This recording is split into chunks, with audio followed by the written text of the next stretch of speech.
lead them to paradise.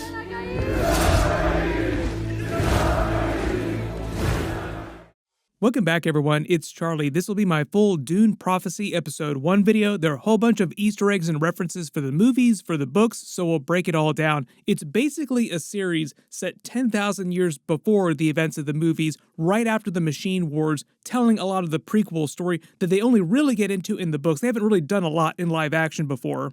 If you're brand new to the channel, be sure to subscribe to get the videos, and careful for spoilers if you have not seen Episode 1 yet. Just starting at the beginning, the episode title was The Hidden Hand, which is meant to be a reference to the Bene Gesserit Order itself, because the series is all about the origin of the Bene Gesserit, and they're meant to control, guide the universe, the great houses, to a better future, but their idea of what that better future is from the shadows where nobody can detect what they're actually doing. But that's kind of the idea here. The Desmond Hart figure, played by Travis Fimmel, is the counteracting force, the reckoning, who thinks that he's going to take them down.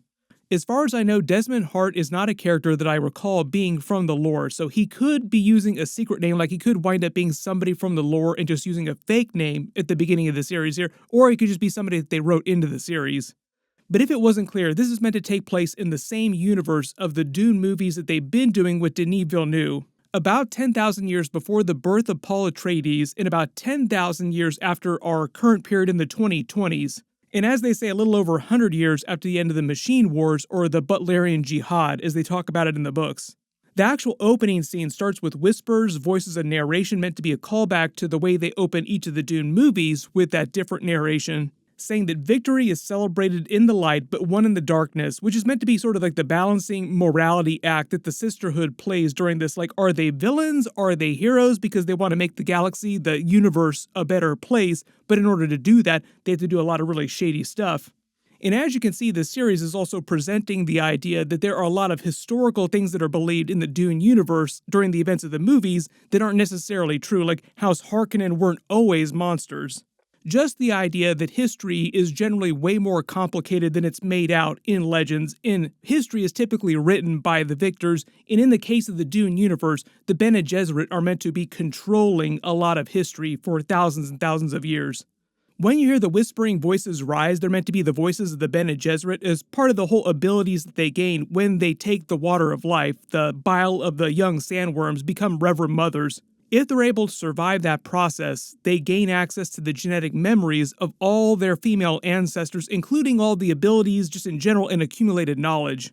The difference with the Kwisatz Haderach, like Paul Atreides, is that when he does it, he also gains access to all the memories of his male ancestors in addition to the female ancestors. On top of that, it also allows him to bridge space and time through his prescient ability, like he talks about seeing potential futures, theoretically making him all-powerful, the super being, as they call him, able to see through to the best possible timeline for humanity, which is ultimately what the Bene Gesserit want, but the idea is that they also want to be able to control that Kwisatz Haderach. There's a lot of talk about that whole idea during this episode about controlling the Emperor Corrino, played by Mark Strong, who you probably recognize from 1,000 different things. I literally just did Batman Penguin episodes, and he played Carmine Falcone in the flashbacks during that.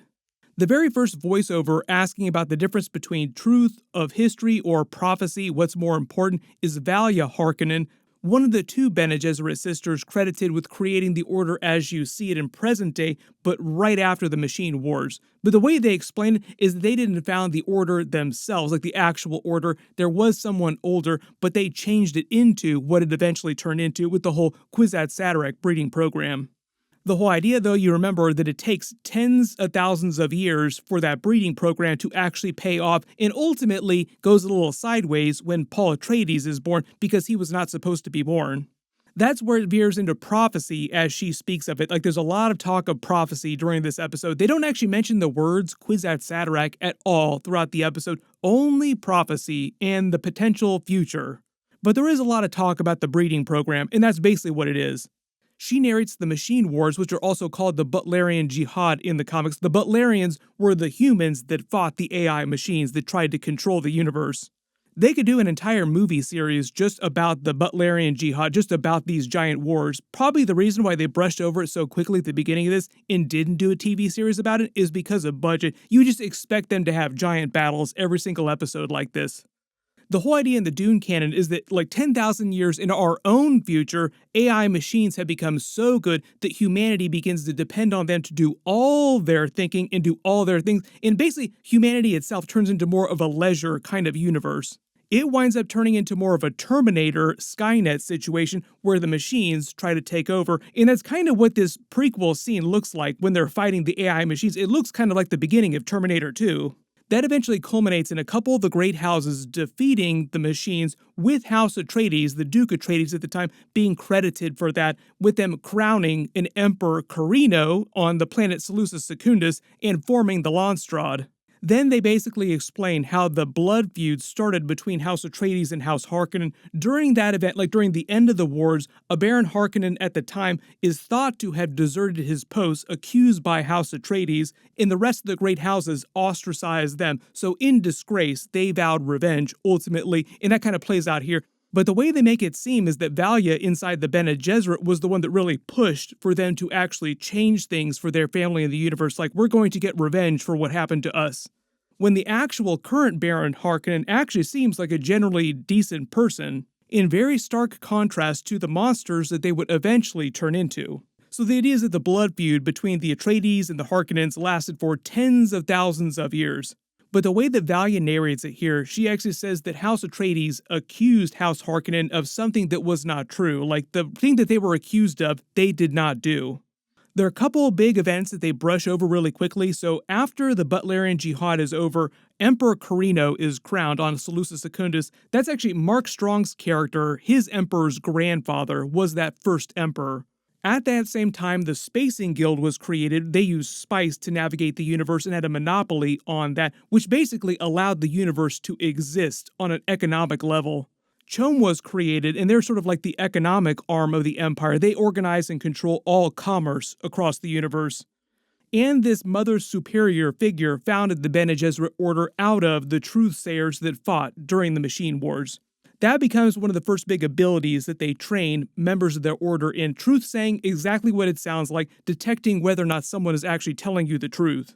She explains the Harkonnens were banished to a distant world, which is probably going to wind up being Gati Prime. We'll probably visit it at some point during the series, where the current Baron apparently wants to really get into the whale trade. Apparently whale sperm, really big deal, need to get in on this hot action right now. Whole lot of money to make on this stuff. That's probably one of the funniest parts of the episode, trying to convince the Emperor to get in on all the whale trade. Then they explain sort of the beginnings of the Bene Gesserit Order and how they came to be embedded in all the great houses. Basically, all the great houses viewed their abilities as being critical to getting ahead on a political level, like knowing whether or not their enemies or their opponents or whoever they were bargaining with was telling the truth or not. So the Sisterhood used that as a sort of toehold to get their foot in the door of all the great houses, and now they're sort of pushing deeper into that idea with the genetic breeding program to create the Kwisatz Haderach. Ultimately controlling all the great houses using this long-term breeding plan. When they pick up with things in present day, they're basically getting ready to orchestrate a marriage between the princess of House Corrino and this other great house's son. There are a lot of very clear moments during the episode that are also meant to call back to specific moments in the movies. There's a lot of talk about the genetic archive that they have inside the Sisterhood. We'll probably actually visit that later. I think this is a shot of it in the trailers. One of the interesting things, though, is they introduced this idea of conflict within the beginnings of the Sisterhood here, too, like the different factions of Bene Gesserit. So the idea is that there's a bit of a power struggle after the Mother Superior dies, because not everybody inside the Bene Gesserit believes in this Kwisatz Haderach program. We find out their homeworld is on Wallach 9. The first Reverend Mother dies, names Valia Harkonnen the next Reverend Mother. Tula here is her sister, who we also see later when they jump to present day. Then as she's dying, the Mother Superior does this big lore dump. When she says red dust, Tyrann of Fel is coming, she's talking about the end of days, like she's seeing the end of days, the end of the universe. It's also referred to as cloud darkness of holy judgment or cloud darkness at the end of the universe. Basically like a battle at the end of the universe that will destroy everything. A really good comparison to make would be in the Tolkien lore, like in the Lord of the Rings universe, it's the Dagor Dagorath, the Dune universe version of that. So the whole idea is that this Mother Superior starts the breeding program with the idea that they eventually want to lead humanity down a better path, the golden path, quote unquote, which becomes the Kwisatz Haderach eventually. He's meant to be the super being that's capable of finding the golden path and leading humanity down it eventually so that they can avoid this end of days situation. There are a bunch of different visions that she has that we also see paid off later in the episode too. She has a vision of Arrakis, Shai-Hulud, the Great Worm, which is meant to be a reference to the coming of Paul Atreides eventually. There's a vision of the worm consuming their fortress, like the Bene Gesserit being consumed, destroying their order, which is also a reference to what happens when Paul Atreides comes fully into his power. Then we actually found out that the burning flesh is from the boy at the end of the episode and from the sister who burn at the same time across the universe. Don't worry, we will unpack that later in Travis Fimmel's character. Dripping blood is probably from Dorothea after Valya kills her in the water droplets in the larger pool, for reference to later in the episode when they flash to present day at the Sisterhood. Someone's blood trailing across the floor down the steps, also a reference to Dorothea's blood spilling down the steps. The red gown being the princess's for the marriage later in the episode. Trailing to the Imperial throne of the Emperor Corrino because that's what they seek. They seek to control the throne through the marriage. Changing to the flecks of gold, which are the spice, and to space, likely a reference to the connection between the spice giving them the ability to control all the universe. He who controls the spice controls the universe. There are a couple specific references to that throughout the episode, like a couple meme moments with you pointing at the screen. Oh, he said it. The spice must flow. When space changes to the blue eyes in the growling sound, those are meant to be Paul Atreides' eyes. It's a callback to something they reference in the Dune movies, which I believe is a line from the books, how Reverend Mothers see cold eyes in space staring back at them from the void, meant to be them seeing Paul staring back at them. When she references the fall of the Bene Gesserit, that eventually winds up happening when Paul Atreides comes to power, and essentially he takes over, then his son Leto II, representing the creation of this huge power vacuum, splintering the original Bene Gesserit into a bunch of different factions. It basically turns into complete chaos for the Bene Gesserit for a long time. They mention Tirna Fel again in a judgment being brought on by a tyrant. That could also be another sly wink at Paul Atreides and Leto II later in the timeline. One of the things, though, is that a lot of the characters during this series think that this big judgment is happening right now, and they're not really thinking about way off in the future, like they don't know when the judgment will happen. This is also similar to what's happening on House of the Dragon in the prequel to the original Game of Thrones series, where you have a lot of Targaryens in the history of House Targaryen that think that the next long night, this prophecy will come to fulfillment any day now, when really it's going to take a couple hundred years till the events of the main Game of Thrones show to actually happen. Same basic idea during the Dune Prophecy series, except like 10,000 years later. But the whole idea here is that Valya seizes control of the Bene Gesserit, and her first move is to put a Bene Gesserit on the Imperial throne through marriage, and that's going to wind up being the princess that we see later during the episode 30 years later. This is also meant to give you vibes of what they do with Irulan later in the timeline too, like she was also raised by the Bene Gesserit and has their same techniques and is loyal to them over her father and House Corrino. In the future, the reason why it's her is because she's the only legitimate daughter to the current reigning Emperor Corrino. He has a son, but he's meant to be a half-son from one of his concubines, so he has no claim on the throne. So the whole idea is that this other house is marrying their son to her, and he will become emperor by marriage. But also the Bene Gesserit will gain the Empress, who's been raised by them and is loyal to them, over her house. So ultimately, putting an Empress on the throne who is Bene Gesserit, giving them more control over the universe. Dorothea, that she winds up killing to preserve this plan, is sort of the leader of the other faction of Bene Gesserit and the biological granddaughter of the former Mother Superior, who felt like she had a claim to the order. R.I.P. to her. We all know how it goes down. Like, we've seen the movies, we've read the books. 10,000 years later, you knew what happened. Ultimately, these two Harkonnen sisters were going to have to gain control over the Order and continue this breeding program, the Kwisatz Haderach program. One of the interesting bits of lore, too, that we find out is that it's actually Valya who seems like she created the voice. Like, she's the first person to actually use it, or at least use it openly. And it sounds like as of right now, none of the other sisters of the Bene Gesserit know how to use it yet. But you remember, they were only created just a little while ago, so like the Order is still very new. Then we jump to 30 years later, the present day of the series. We get an official date, 116 years after the end of the Machine Wars, exactly 10,148 years before the birth of Paul Atreides. When she says House Harkonnen has been rejected in their request for a truthsayer for like a Bene Gesserit, it's because of their disgrace. Like, they're still in disgrace over what happened during the wars.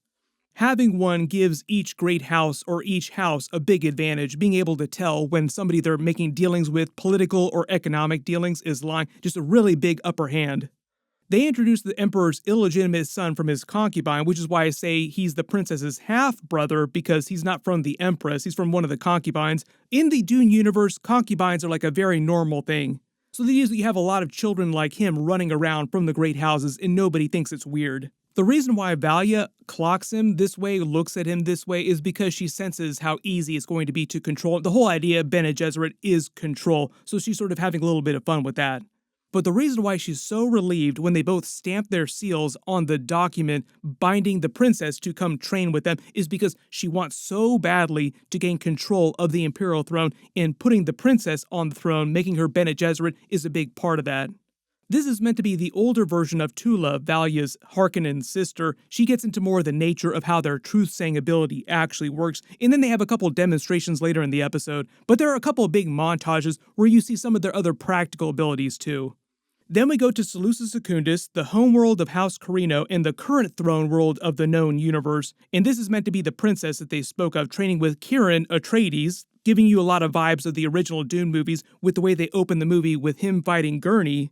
Also a lot of vibes of the relationship between the princess and Paul later in the timeline, with the difference being that it seems like these two are actually into each other, whereas later in the timeline, Paul Atreides never actually touched, quote-unquote, the princess. That becomes a big thing during what will be Dune Part 3, like the third movie will cover a lot of what happens after they're actually married. They don't really get into too much of what's happening with House Atreides during this first episode. We'll probably learn in the next couple episodes, or whether or not Kieran is in line to become the next Duke, if he's like the grandson of the current Duke.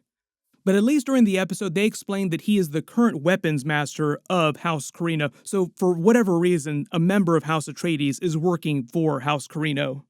That probably has something to do with the very good relationship, like a very close relationship that House Atreides has with House Corrino right after the Machine Wars. Like, they actually have a very good relationship, and part of the idea is that later in the timeline, this is also a big reference to how allegiances change in the future.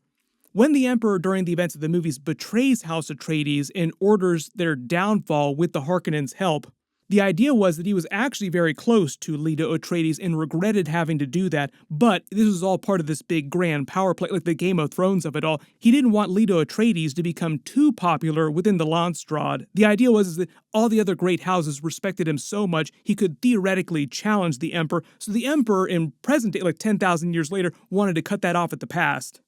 We kind of get vibes of something similar happening during this part of the timeline with Mark Strong's Emperor, like he's got wolves at the door all around him, in addition to problems on Arrakis.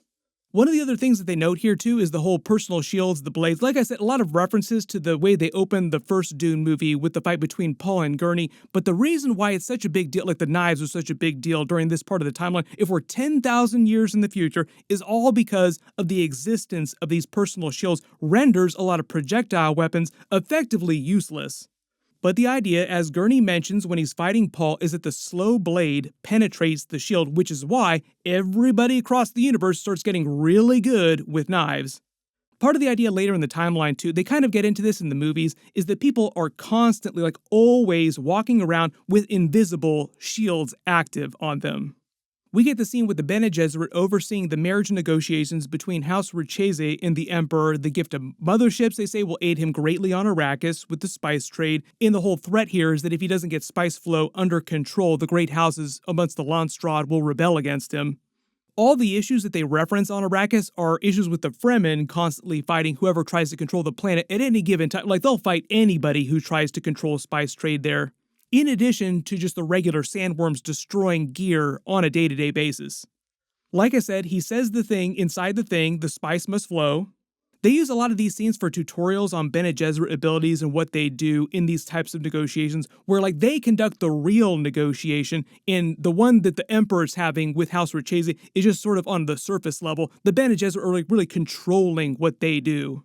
When we go back to the Bene Gesserit, they do a training montage that's meant to give you vibes of the Sardaukar training montage, like them training martial arts in the rain. But I think generally the belief is that the Sardaukar training is the most brutal training in the universe. They practice truth-saying, and the whole moment here with the girl talking about killing her parents, then trying to play it off like she was lying, we find out that the girl who has an even better truth-saying ability detects that she's lying about lying, meaning that she actually probably did kill her parents. When we go back to the Imperial Palace, you might recognize the Empress here. She also played Queen Calanthe during The Witcher Season 1. The reason why she mentions her veil belonged to her mother before her came from the Wanderers of Harmon-Thep. They're canonically supposed to be the ancestors of the Fremen on Arrakis, so it all comes back around to the spice in the Fremen on Arrakis. This is all part of this long-term plan that the Bene Gesserit have. It all comes back to Arrakis in the spice.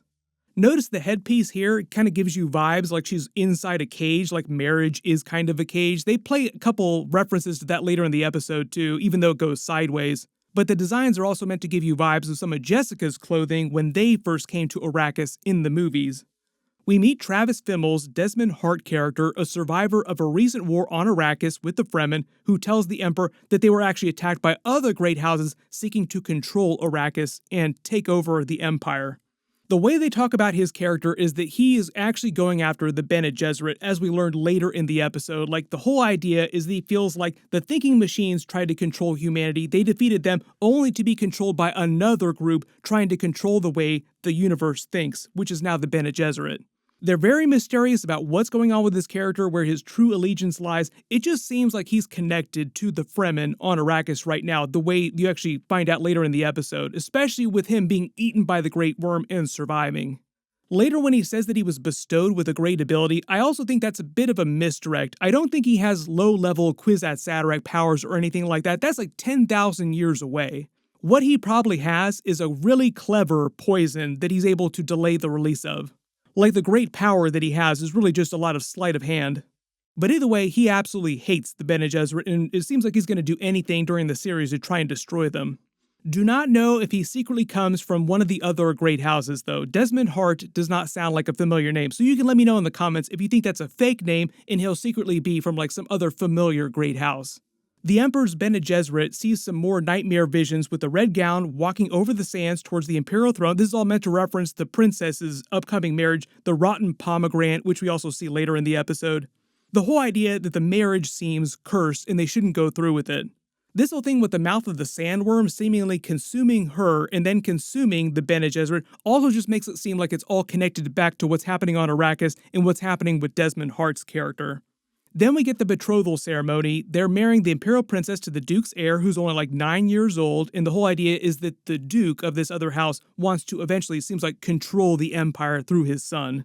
Feel kind of bad for this little kid. Like, he seems like kind of a dick, but he is 9 years old, and you kind of expect little kids to be like that. Like, he's exactly what you would expect from a kid of that age. Very briefly, we meet the current Baron Harkonnen, who seems like generally like a pretty decent guy, just wants to get into some of the whale trade. Like, he wants to pursue more economic gain for his house using the whales on his home planet. But I love the way the Emperor just bailed on the conversation the minute he brought up the idea of whale sperm. Like, you know what? It could actually be really interesting, and boom, he's just out of there. Like, nope, I'm done. No more conversation for me. Generally meant to be a stark contrast from the Bloody Baron many tens of thousands of years later in the timeline that we eventually see them turn into. Some of the trailer footage makes it seem like Valya is the person who actually sets their family on the course to become those monsters in the future. Then the Duke's son reveals that he has what looks like a thinking machine, a banned item in the form of a newt, which Desmond Hart captures. This is also meant to give you vibes of Paul Atreides capturing the poison dart during the first movie. Everybody freaks out because, remember, we just had the machine wars a little while ago, so it's still fresh on everyone's minds. Everyone's still terrified of artificial intelligence machines. But the idea is the Emperor seems like he wants to keep the peace, like he's kind of worried about the way that the other great houses will react to whatever he might say, so he tries to chill things out. But later we also find out that the Duke of this house and a lot of other people in the Landstraat want to go back to using thinking machines again. Like, there's actually a growing movement inside the Empire of people that want to use those again. So it's not like humanity defeated the thinking machines and then they never thought about using them ever again. And speaking of replacing thinking machines, one of the only things that we don't really see during this episode, as far as I know, are any of the mentats. So maybe we'll meet some mentats in the next couple episodes.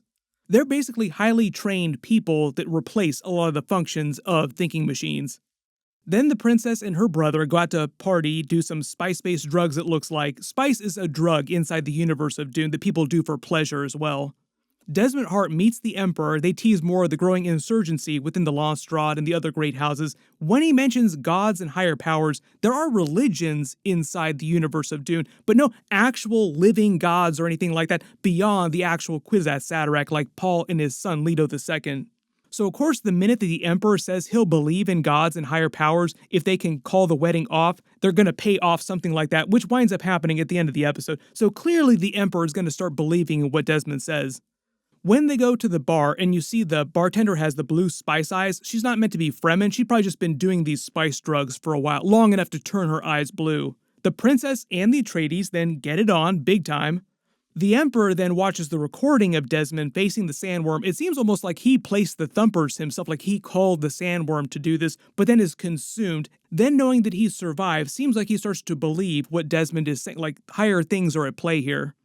Desmond then meets the Duke's son and gives him the speech about the war hidden in plain sight. The reason I'm here is to fight this, like the whole idea, the Bene Gesserit are like the new versions of thinking machines trying to replace humanity's thinking, and he wants to stop them at any cost. And one of the ways he's going to do that is to kill this little boy here, in addition to the Corrino's Bene Gesserit, who also goes back to their homeworld and burns at the exact same time across the universe as this little boy.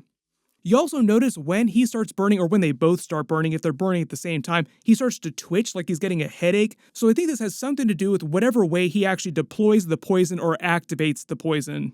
Like I said, even though he claims that he was bestowed great power when he was eaten by the worm, I think that's a misdirect, and it's more of like a practical thing. There's more actual like poison, like Fremen-based poison or something special that he's using to actually just physically kill them, and it just timed release, and he can control when it goes off, and he just does that simultaneously. So RIP to this little boy, even though he seemed like kind of a dick, he didn't really do anything wrong. And when Valia says, "I see, Reverend Mother," at the end of the episode, that's her speaking to Mother Superior, also seeing that the visions have come to pass as they foresaw earlier. And the way that the actress explained it, she thinks in this moment that the reckoning that they were worried about, like the end of days reckoning, is actually happening right now, when really that's not the case. But everyone post all your reactions in the comments below, and if there are any Easter eggs or references to the books or to the movies that I didn't talk about during the episode that you spotted, just write them below in the comments too. Generally, it's a pretty slow burn. The series has a chance to be pretty decent, but the way that people who have seen more episodes talk, like the first 4 episodes, seem like a slow burn, and there's only 6 episodes total, so if the entire series is a slow burn, like you have to really be prepared, like you have to really be into Dune lore to really enjoy the series. What I'll probably do is we'll just see how this video does. If it performs real well, like people really like the series, they want to see videos about the series, I will do an episode 2 video. Otherwise, I'll probably just wait till the finale and do a wrap up for the entire season. But there's a bunch of big stuff coming up before the end of the year, so be sure to enable alerts for my channel so you don't miss any of that. Everybody click here for my full breakdown, Easter eggs for all the Dune movies, all the Dune lore, and click here for my new House of the Dragon Season 3 video and learn about the new Game of Thrones movie that they're making. Thank you so much for watching, and I'll see you guys in the next one.